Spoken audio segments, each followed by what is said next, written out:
Boa tarde, irmãos. Nós tivemos um problema técnico com a internet, mas tive que vir lá da igreja. Eu ia fazer a transmissão lá pela igreja, mas não consegui. Mas agora, com um pouco de atraso, quero fazer a leitura aqui do Evangelho de João, capítulo 12, juntamente com os irmãos, para que nós possamos meditar um pouco nessa palavra. Nós estamos fazendo essa série de mensagens do Evangelho de João. Tem sido uma bênção, é um estudo panorâmico do Evangelho de João e tem trazido muita fé e muito entendimento para os nossos corações. Então eu quero ler aqui juntamente com os irmãos. João, capítulo 12, versículo 1, diz assim: 6 dias antes da Páscoa, Jesus chegou a Betânia, onde vivia Lázaro, a quem ele ressuscitara dentre os mortos. Ofereceram-lhe ali um jantar. Marta servia e Lázaro estava entre os que se reclinavam à mesa com ele. Então Maria tomou uma libra de um nardo puro, um perfume muito caro, ungiu os pés de Jesus e os enxugou com os seus cabelos. E toda a casa se encheu com a fragrância do perfume. Mas um dos discípulos, Judas Iscariotes, que mais tarde o trairia, objetou: por que não se vende este perfume por 300 denários e não se deu aos pobres? Ele disse isso não pelo cuidado que tivesse dos pobres, mas porque era ladrão, tendo a bolsa, tirava o que nela se lançava. Respondeu Jesus: deixai-a. Ela guardou este perfume para o dia do meu enterro. Vós sempre tereis os pobres convosco, mas a mim nem sempre o tereis. Então aqui Jesus já começa a anunciar a sua morte. Uma grande multidão, sabendo que ele estava ali, veio não só por causa de Jesus, mas também para ver a Lázaro, a quem ele ressuscitara dentre os mortos. Então as pessoas ouviram falar sobre o milagre e vieram à procura de Jesus para ver o homem ressuscitado e também aquele que o ressuscitara. Os principais sacerdotes decidiram então matar também a Lázaro. Vejam só, vamos matar este que estava morto e ressuscitou. Pois por causa dele muitos dos judeus iam ter com Jesus e criam nele. Então a ressurreição de Lázaro gerou que muitas pessoas vieram a crer em Jesus e isso incomodava os sacerdotes. No dia seguinte, a grande multidão que viera à festa ouviu que Jesus estava a caminho de Jerusalém. Tomaram ramos de palmeiras e saíram ao seu encontro gritando: Hosana, bendito é aquele que vem em nome do Senhor. Bendito é o Rei de Israel. Jesus encontrou um jumentinho e montou nele, como está escrito: não temas, ó filho de Sião, vê, o teu rei vem montado num filho de jumenta. Então aqui se cumpre a palavra, a profecia de Zacarias, capítulo 9, versículo 9. A humildade de Jesus. Jesus, o Rei dos Reis, entra montado em um jumentinho e é o cumprimento de uma profecia. A princípio, seus discípulos não entenderam tudo isso. Só depois que Jesus foi glorificado é que se lembraram de que estas coisas estavam escritas a respeito dele e que lhe haviam feito estas coisas. Ora, a multidão que estivera com ele quando chamara a Lázaro do túmulo e o levantara dentre os mortos, continuou a espalhar a notícia. Então tudo isso aconteceu ali, um cumprimento de uma palavra profética de Zacarias, capítulo 9, versículo 9. Aquela cena já estava escrita e os discípulos viram aquilo diante deles e depois lembraram: nossa, veja, isso que aconteceu é aquilo que estava profetizado em Zacarias. E ali estava a multidão também clamando por causa de Lázaro, que Jesus levantara do túmulo, e aí a notícia continuava a se espalhar. Por isso a multidão lhe saiu ao encontro, porque tinham ouvido que ele fizera este sinal miraculoso da cura de Lázaro. Os fariseus então disseram entre si: Vede, nada aproveiteis, todo o mundo vai após ele. Ora, haviam alguns gregos entre os que tinham subido adorar no dia da festa. Dirigiram-se a Filipe, que era de Betsaida da Galiléia, e lhe rogaram: Senhor, gostaríamos de ver a Jesus. Isso é muito importante, porque alguns gregos queriam ver Jesus. Não eram só os judeus agora, os israelitas, mas também os gregos queriam ver Jesus. Filipe foi dizê-lo a André, e André a Filipe, e disseram a Jesus. Jesus respondeu: É chegada a hora em que o Filho do Homem será glorificado. Em verdade vos digo que se o grão de trigo caindo na terra não morrer, fica só. Mas se morrer, produz muito fruto. Quem ama a sua vida, perdê-la. Mas quem odeia a sua vida neste mundo, guarda-la para a vida eterna. Aquele que me serve deve seguir-me, e onde eu estiver, ali estará também o meu servo. E se alguém me servir, meu Pai o recompensará. Meu Pai o honrará. E isso é maravilhoso. Agora o meu coração está angustiado. E que direi? Pai, salva-me desta hora. Mas foi precisamente para esta hora que eu vim.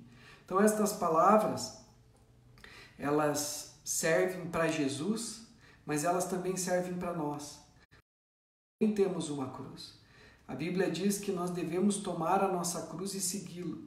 Aquele que não nega a si mesmo, tomando a sua cruz e me seguindo, diz Jesus, não pode entrar comigo no meu reino, não tem parte comigo no meu reino. Por isso, aquele que quiser ganhar a sua vida nesse mundo, perdê-la. Mas aquele que perder a sua vida por amor de mim e do Evangelho, acha-la. Que dará o homem em troca da sua alma? Ou que aproveita o homem ganhar o mundo inteiro e perder a sua alma? Por isso, o grão de trigo caindo na terra, se não morrer, fica só. Mas se morrer, produz muito fruto. É necessário, pois, que nós, que compreendemos a fé, que aceitamos Jesus como nosso Senhor e Salvador, que nós venhamos morrer. Morrer em que sentido? Morrer para este mundo, morrer para a velha criatura, com os seus pecados, com a sua concupiscência, com a soberba da vida, com a sua pecaminosidade. Então é necessário que nós venhamos morrer para este mundo, no sentido da pecaminosidade dele, dos interesses dele, dos valores mundanos. Então você precisa morrer. Essa morte, ela é simbolizada pelo batismo nas águas. O batismo, ele, segundo Romanos capítulo 6, ele é o sepultamento da nossa velha criatura. Quando nós morremos para o mundo e então quando saímos da água nós renascemos para uma vida agora em conformidade com a vontade de Deus. Isso, traduzindo, é a nossa conversão. Quando nós mudamos de vida, quando nós somos transformados para viver agora uma vida que agrada a Deus, uma vida não mais entregue aos desejos carnais, não mais entregue a este mundo. Então, aquele que morrer dá muito fruto. Necessário é morrer. O grão de trigo caindo na terra, se não morrer, fica só, mas se morrer, produz muito fruto. E Jesus, ele está falando aqui também da morte dele na cruz do Calvário, porque a morte dele na cruz do Calvário é a nossa redenção. Nós fomos sepultados com Cristo pelo batismo na morte, diz a palavra do Senhor, para que a velha criatura e os nossos pecados fossem com ele cravados na cruz do Calvário, para que agora nós possamos viver em novidade de vida. Então Jesus levou na cruz os nossos pecados, ele está falando sobre isso aqui. Agora o meu coração está angustiado, e que direi? Pai, salva-me desta hora, mas foi precisamente para esta hora que eu vim, para salvar a humanidade. Então continua o texto dizendo assim: Então veio uma voz do céu, já o glorifiquei e outra vez o glorificarei. A multidão que estava ali ouviu a voz, dizia que era um trovão, outros diziam um anjo lhe falou. Disse Jesus: não veio esta voz por causa de mim, mas por causa de vós. Essa voz veio para que vocês mais uma vez creiam que eu sou o Cristo, que eu sou o Salvador. Agora é tempo de juízo, do juízo deste mundo. Agora será expulso o príncipe deste mundo, mas eu, quando for levantado da terra, atrairei todos a mim. Ser levantado da terra é crucificado, então ele atrairá todos ao Senhor. E também a sua glorificação, a sua assunção. Ele dizia isto para mostrar o tipo de morte que ia morrer. A multidão respondeu: nós temos ouvido da lei que o Cristo permanecerá para sempre. Como dizes tu, convém que o Filho do Homem seja levantado? Quem é esse Filho do Homem? Então Jesus lhes disse: a luz ainda está convosco por um pouco, andai enquanto tendes luz, para que as trevas não vos apanhem. Quem anda nas trevas não sabe para onde vai. Enquanto tendes a luz, crede na luz, para que sejais filhos da luz. Terminando de dizer estas coisas, Jesus se retirou e ocultou-se deles. Apesar de ter realizado todos esses sinais miraculosos na presença deles, ainda não criam nele, para que se cumprisse a palavra do profeta Isaías: Senhor, quem creu na nossa pregação e a quem foi revelado o braço do Senhor? Por isso não podiam crer, porque como Isaías diz em outra passagem, cegou-lhes os olhos, endureceu-lhes o coração, a fim de que não vejam com os olhos, nem compreendam com o coração, e se convertam e eu os cure. Isaías disse isto porque viu a glória de Jesus e falou a seu respeito. Contudo, muitos dentre as autoridades creram nele, mas por causa dos fariseus não confessavam a sua fé, pois tinham medo de ser expulsos da sinagoga, pois amavam mais a glória dos homens do que a glória de Deus. Então Jesus clamou: quem crê em mim, crê não somente em mim, mas também naquele que me enviou. Quem me vê, vê aquele que me enviou. Eu vim ao mundo como luz, para que todo aquele que crê em mim não pereça nas trevas. Se alguém ouvir a minha palavra, mas não as guardar, eu não o julgo, pois eu vim não para julgar o mundo, mas para salvá-lo. Quem me rejeita e não recebe as minhas palavras, já tem quem o julgue. A própria palavra que tenho proferido, essa há de julgá-lo no último dia, pois eu não falo de mim mesmo, mas o Pai que me enviou me prescreveu o que dizer e de que falar. Eu sei que o seu mandamento é a vida eterna. Portanto, o que eu digo, digo-o como o Pai me disse. E essas palavras finais são muito importantes aqui na nossa meditação. Se nós observarmos, João, ele falou muito a respeito dessa questão da luz, que Jesus veio para iluminar. O próprio João, capítulo de João, no capítulo 1 de João, no início do capítulo, ele fala que o Verbo estava com Deus, que o Verbo era Deus e que o Verbo se fez carne e habitou entre nós. Então a palavra, ela estava com Deus, ela era Deus, mas a palavra se fez carne e habitou entre nós. E vimos a sua glória, glória como do unigênito do Pai, cheio de graça e de verdade.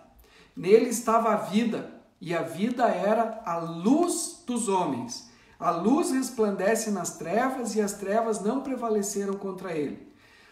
Também diz aí no capítulo 1 de João, que todas as coisas foram feitas por intermédio dele, do Verbo, de Jesus, e sem ele nada do que foi feito se fez. Então isso é muito importante. E aqui a palavra fala muito sobre a luz, que ele veio para nos iluminar. Então, iluminar do quê? Iluminar o nosso entendimento, das trevas. Trevas no sentido de não termos entendimento, de não termos conhecimento. Alguém disse, eu não me recordo agora quem, que o inteligente, o sábio, ele aprende com a experiência dos outros, ou ele aprende com o conhecimento. Então, a pessoa sábia, ela aprende, e esse é um princípio da humildade, porque quando nós somos humildes, nós buscamos o conhecimento, porque nós não estribamos na vaidade do nosso próprio entendimento, acreditando que nós sabemos de todas as coisas. Não. Então nós aprendemos com a experiência dos outros, com os erros dos outros, e aprendemos com o ensino. Esse ensino de Jesus é o ensino daquele que estava com o Pai. Muitas vezes nós ouvimos as pessoas dizendo assim: ah, mas ninguém veio de lá para cá para nos falar como é. Isso não é verdade. A Bíblia diz, aqui no Evangelho de João, que Jesus veio do Pai e testifica das coisas que são do Pai, das coisas espirituais. E nos fala a respeito de como as coisas são. Nos fala a respeito da eternidade, nos fala a respeito do juízo, nos fala a respeito das coisas que estão no porvir, no transcendente. Então nós sabemos, porque Jesus nos avisou e nos recomendou como estas coisas são, também falando sobre a ressurreição dos mortos, que ele ressuscitará os que creem no último dia. Então nós sabemos dessas coisas.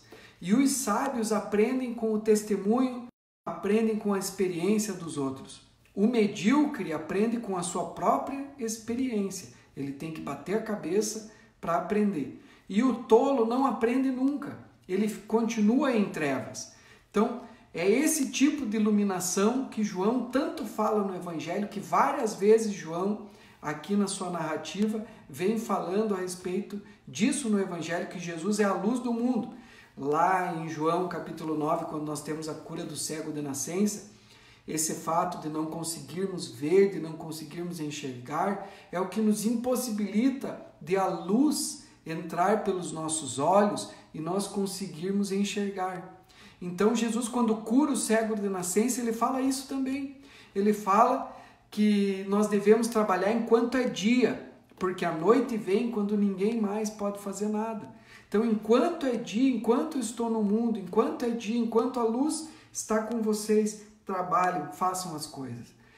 E aqui vem uma outra profecia de Isaías que eu quero comentar, que também se cumpriu, que os religiosos, eles não conseguiam crer em Jesus, porque o Senhor cegou-lhes os olhos. E eles não conseguiam compreender, eles não conseguiam crer. E por que isso? Por causa da sua arrogância, por causa do seu orgulho. A Bíblia diz que Deus resiste ao soberbo, mas ao humilde dá a sua glória. Então nós podemos compreender que a humildade ela não está tão relacionada ao estudo e aos livros, mas a humildade ela está relacionada muito com a sabedoria.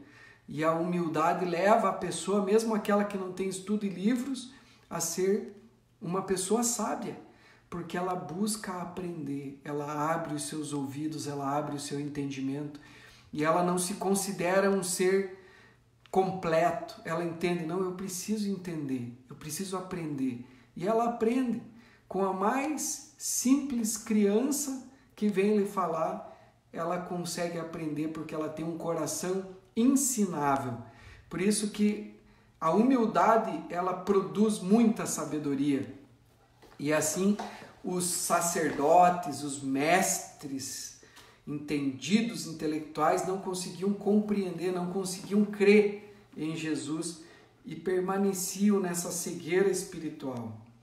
E aqui o texto termina dizendo assim: quem crê em mim, não somente em mim está crendo, mas também naquele que me enviou. Quem me vê, vê aquele que me enviou. Jesus, está escrito em Colossenses capítulo 1, versículo 15, é a imagem do Deus invisível. Ele revela Deus aos homens, porque nós conseguimos ver Deus olhando para Jesus. E quando eu falo que Jesus é a imagem do Deus invisível, eu não estou falando de uma imagem física, de uma imagem corpórea, mas estou falando do caráter moral, da essência, da santidade. Porque quando você vê uma pessoa passando pelo outro lado da rua, você está vendo apenas uma pessoa passando do outro lado da rua. Mas quando você se relaciona com essa pessoa, quando você a conhece, quando você tem um vínculo com ela, então verdadeiramente você a conhece, a vê. Por isso que quem vê Jesus, quem se relaciona com Jesus, entende, vê e conhece a Deus. É nesse espírito, nesse sentido que Jesus é a imagem do Deus invisível. É nesse espírito que Jesus nos revela o Pai. Nesse espírito que quem o vê, vê aquele que lhe enviou. Eu vim ao mundo como luz, para que todo aquele que crê em mim não pereça nas trevas. Se alguém ouvir as minhas palavras, mas não as guardar, não o julgo, pois eu vim não para julgar o mundo, mas para salvá-lo. Quem me rejeita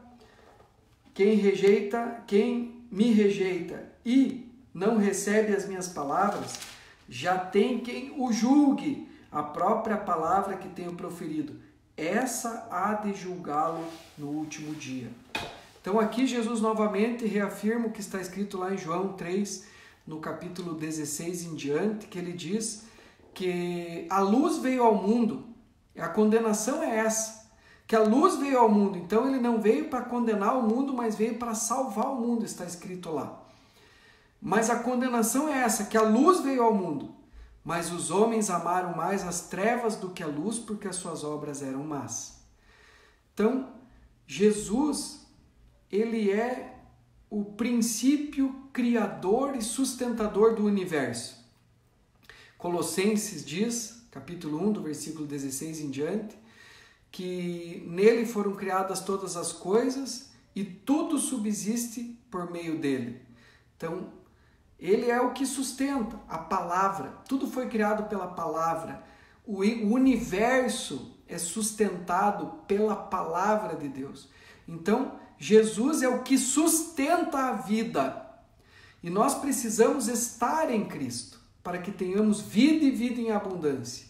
E ele veio para isso, para iluminar, para salvar. Então, à medida que ele ilumina o nosso entendimento, e nós compreendemos os princípios, a lei de Deus, nós somos salvos. É como a lei da gravidade, por exemplo. Alguém pode dizer, mas eu não creio na lei da gravidade. Mesmo que você não crê, se você desafiar, se você quebrar a lei da gravidade, você vai sofrer as consequências. E assim são os princípios, porque o universo foi formado e é sustentado por Jesus. Então ele veio para nos iluminar. Olha, isso é um princípio, meu filho. É isso que sustenta a vida. Pecado é tudo aquilo que produz morte, processos de morte, que gera morte. Por isso que o diabo veio para roubar, matar e destruir. Então tudo que gera morte é pecado. E ele é o autor da vida. Ele é o autor e consumador da vida, da fé. Por isso, se você quebrar os princípios te quebram. Porque quando nós quebramos leis e princípios, nós sofremos as consequências disso. E isso é luz. Olha, eu não tenho o que fazer, é um princípio, não tem como ser mudado. O universo está sustentado por isso.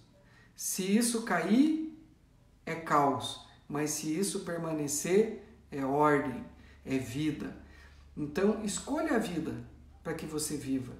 Se você não ouvir as minhas palavras, diz Jesus, e não crer no que eu estou falando, você já tem quem o julgue, que é a própria palavra. É a ordem organizadora e sustentadora do cosmos, do mundo. Quando quebramos, sofremos as consequências. Por isso que nós devemos nos submeter a Jesus, porque Jesus não veio para condenar. Pelo contrário, ele veio para que o mundo seja salvo por ele. Então deixe a luz do nosso Senhor te iluminar. O texto termina dizendo assim: pois eu não falei de mim mesmo, mas o Pai que me enviou me prescreveu o que dizer. e de que falar. Eu sei que o seu mandamento é a vida eterna. Portanto, o que eu digo, digo como o Pai me disse. Vamos orar? Senhor Deus, abençoe-nos para que nós possamos andar na Tua luz, para que nós possamos construir a nossa casa, a nossa existência sobre esse firme fundamento que é a rocha, que é a Tua palavra, que é a Tua luz. Que a luz nos ilumine e que nós possamos, enquanto esta luz está no mundo, andarmos na luz, porque ela ilumina o nosso caminho, ela é lâmpada para os nossos pés, ela é luz para o nosso caminho e ela não permite que nós venhamos tropeçar em pedra e nos perdermos. Senhor, muito obrigado porque o Senhor nos iluminou, mostrando, olha, filho, estes são os princípios, esta é a lei, se você quebrar isso aqui, é isso que vai acontecer, tem as consequências. O salário do pecado é a morte, mas o dom gratuito de Deus é a vida eterna em Cristo Jesus. Senhor, dê-nos esta vida eterna, abençoe-nos, ilumine o nosso entendimento, que nós sejamos os humildes, os simples, os que não se consideram inteligentes, sábios, mas que por conta disso tornam-se sábios e inteligentes, porque não se estribam na vaidade do seu próprio conhecimento e entendimento. E então, ilumina-nos, Senhor, para que não venhamos precisar passar pela experiência, sofrer para aprender, mas que possamos aprender com a Tua palavra, com o Teu testemunho e com a experiência. Obrigado, Senhor, em nome de Jesus, e abençoe todos os que me ouviram nesta manhã. Em nome de Jesus, amém e graças a Deus. Deus abençoe a sua vida. Fique na paz em nome de Jesus. Amém.